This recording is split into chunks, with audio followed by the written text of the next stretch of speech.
Hi everyone, welcome to day 4 of the polynomials unit. Today we are going to find all real and complex roots of a polynomial. We haven't looked at any complex roots yet, and then we'll write the equation of a polynomial as a combination of linear factors.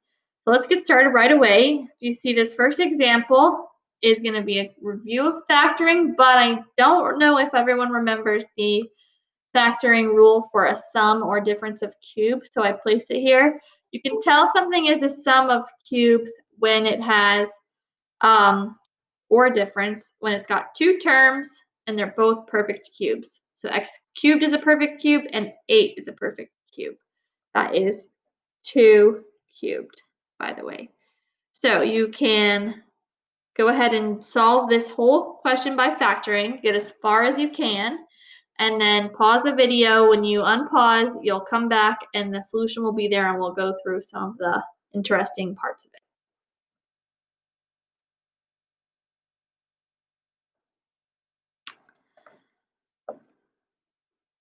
All right, so here are our solutions. We have two perfect cubes, x cubed and 8, and we cube root them to get x plus 2.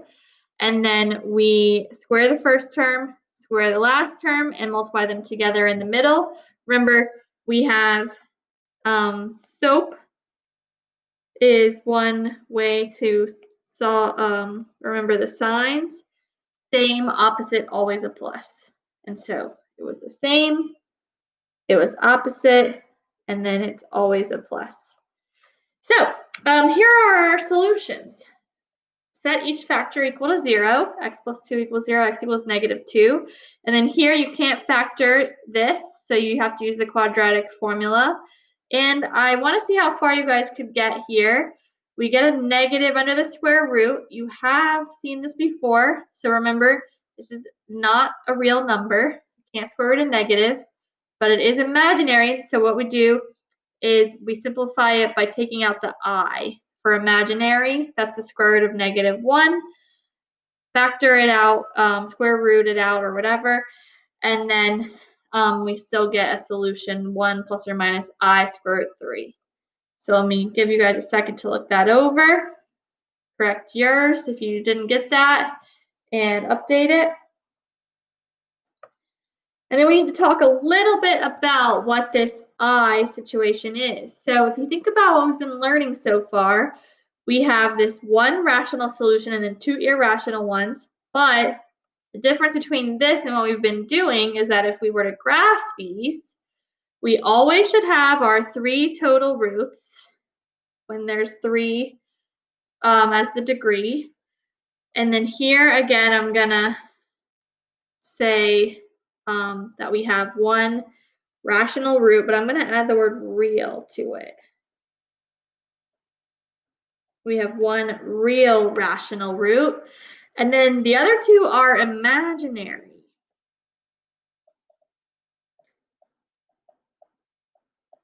Or not real. Or complex. Those are all things we like to say for the same thing.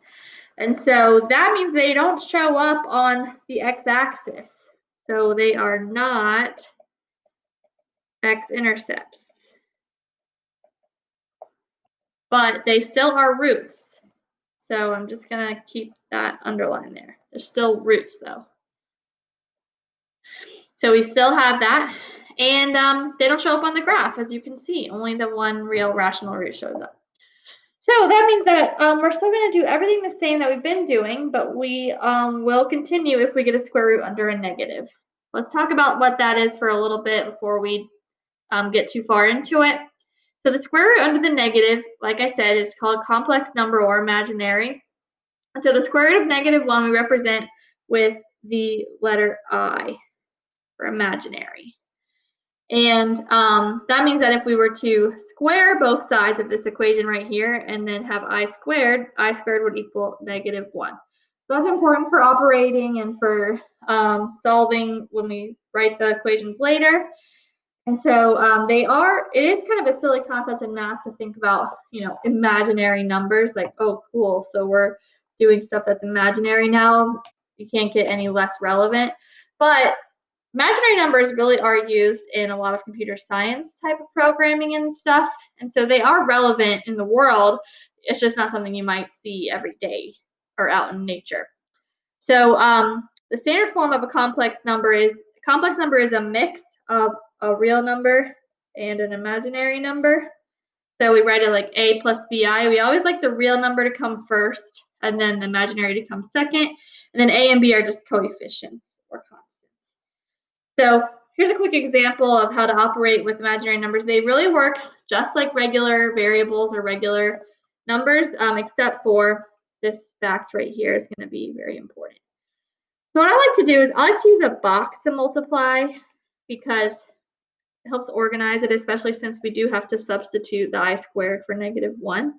So I write 4 plus 7i up here, and then 1 minus 6i down the side. And then we just multiply it all together. 4 times 1 is 4, 7i, -24i, and then here we have -42i squared. But remember, I squared is -1. And so I'm going to replace this with -42 times -1, which we can multiply those two numbers together and get positive 42. So I don't like to look at that. I would just write positive 42. And then when everything's in my box all organized, I like to put the real numbers first. So that's 4 plus 42 first. Let me get a color change here. So we're going to do 4 and 42. That's 46. And then we will add the -24 and the 7. And so this is our answer. Like I said, they work just like variables, but the I squared equals -1, so we can substitute that out to finish simplifying. Okay, so a couple more things about them. Complex numbers we're going to refer to as irrational solutions, and that's because they are square roots. So remember, I equals the square root of -1, and so it follows the irrational properties.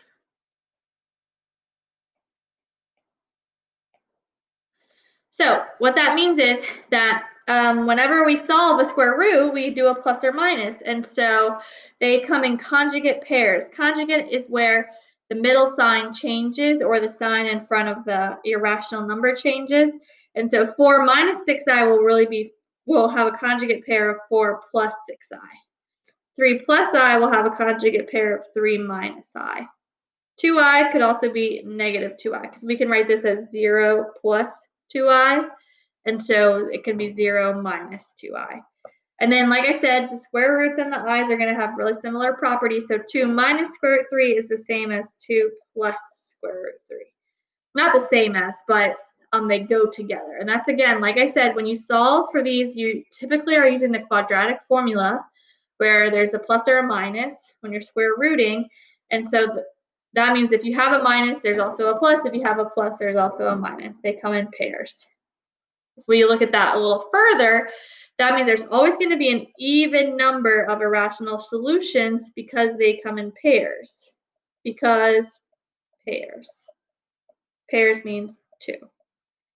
And then if a 0 of a polynomial is irrational, then the conjugate pair will also be a 0. So if I know 4 minus 6i is one of the solutions, I also know automatically that 4 plus 6i is a solution. So that kind of stuff helps us as we look at different solutions and try to build polynomials from it. All right, so that's enough about just background information on complex numbers. Now we're going to continue solving. And so we're going to do one with 4 zeros. We have find all solutions. And so that's going to include real solutions and complex solutions. So the first thing we do is we make sure it's equal to 0. All right, we did. Great. Next, we graph it. We can use Desmos to graph. I like Desmos. It shows everything the easiest, I think. And so I graphed it, and we find the real rational zeros. So what I can see from this graph, and you guys can pause and check it yourself in Desmos if you'd like, is that -6 is a solution and 1. Those are our real rational zeros. So They cross at the x-axis, and when I click them on Desmos, I can see exactly what they are. They're not never-ending decimals that I can't figure out the exact value of. Those are our two real rationals. Step 3, use synthetic division to reduce the polynomial to a quadratic. So what that means is I start with my root 6. I had to start with this one because it's first. You can start with either one. -6, I'm sorry. And then we list the coefficients. So 2x to the fourth, 8x to the third, -19x squared, 27x, and -18. And then I bring down the leading coefficient and do synthetic division like we learned last class. So bring down the 2, multiply, add, multiply, add, multiply, add, multiply, add. Which I love synthetic division. I think of it like it's like a little puzzle, a little game. Well, I think it's fun anyway. So what we do next, we haven't done this yet, but we put the next 0 on the line with the coefficients that we got after our first round of synthetic division. And now we're going to divide this polynomial by 1, x minus 1, synthetically again. So we just repeat the process, but we use those same numbers that we just got.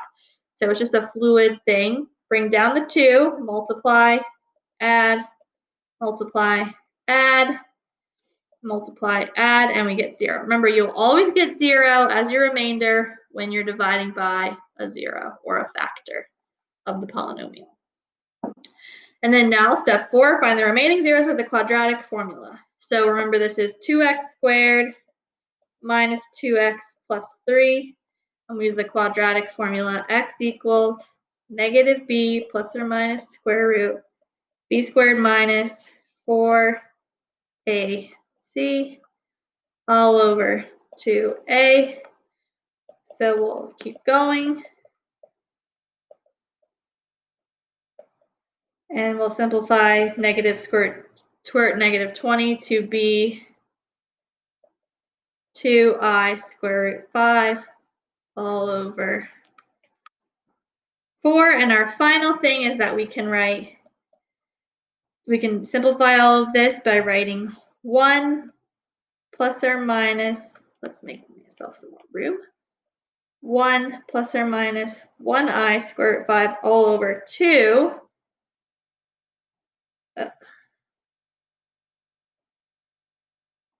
No room down here. And then we also have -6 and 1. So here we have our 4 zeros. 1, 2, 3, 4, because it was to the 4th power. And these are always coming in pairs because of that plus or minus when you use quadratic formula to solve. Okay, so that is just how you find your complex. The nice part about it is it's really not that different from what we did last class. It's just that you sometimes are going to be square rooting and negative, and so you have to write that answer as an I, or a complex solution. Okay, so let's look at the last objective for today. Write this polynomial as a combination of linear factors. So I just decided to use the polynomial that we'd already solved. So what you want to do when you get this direction is you want to write the solutions down. So we know x equals -6, x equals 1, and x equals, I'm not that good at remembering. Let's see, 1 plus or minus I squared 5 over 2. All over 2.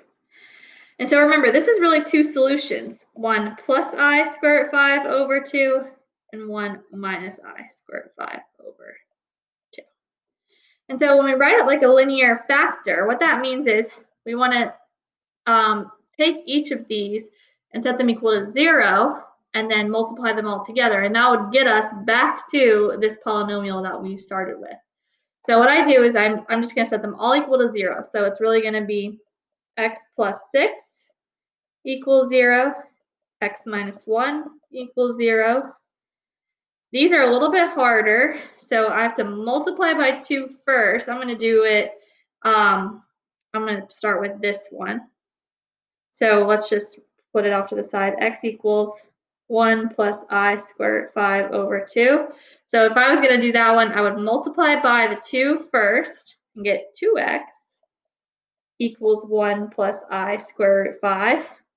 Then I'll subtract the 1 and subtract the I squared root of 5. So it'll be 2x minus 1 minus I squared root of 5 equals 0.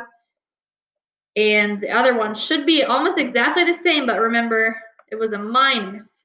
So if I do this one next, I'll get the same exact thing. I'll show you off to the side. X equals 1 minus I squared root of 5 over 2.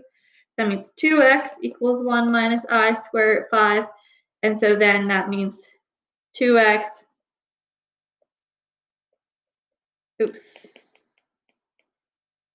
2x minus 1 plus I squared root of 5 equals 0. And so those are a little bit more work, but it's still pretty easy. You just have to multiply the 2 across and then subtract everything over.